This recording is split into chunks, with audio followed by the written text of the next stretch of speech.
Hello, today we will guide you through how to use threads on Slack. Threads help you keep conversations organized by moving side discussions out of the main view, so nothing important gets buried. They're especially useful in direct messages when you want to clarify details or follow up without creating a flood of separate messages. Start by opening Slack and navigating to a direct message where you want to reply. You can use any recent conversation. For this walkthrough, imagine you're in a sample direct message. If you don't already have the conversation open, look to the lower left corner of Slack and click Create. This opens options for starting something new. Choose Message to compose within Slack, then select the direct message you want to work in. This ensures you're focused on the right conversation before you thread your reply. With the conversation open, find the specific message you want to respond to. Hover over that message and look for the option labeled Reply in Thread. In most layouts, this appears as a speech bubble icon or a clearly marked button beside the message. Click Reply in Thread, and a threaded reply panel will open to the right.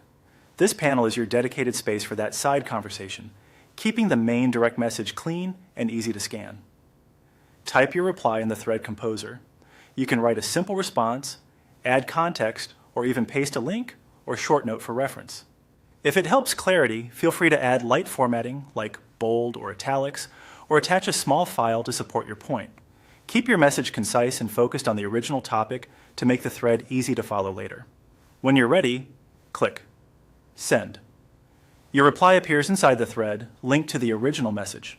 You'll see a small counter by the message showing how many replies are in the thread, which helps everyone track ongoing discussions without cluttering the main direct message.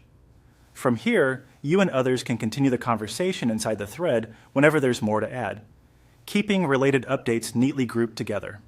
That's it.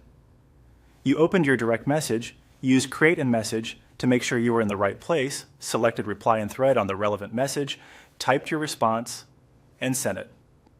With this simple flow, you can keep discussions organized, reduce noise, and make it easier for everyone to find the information they need later.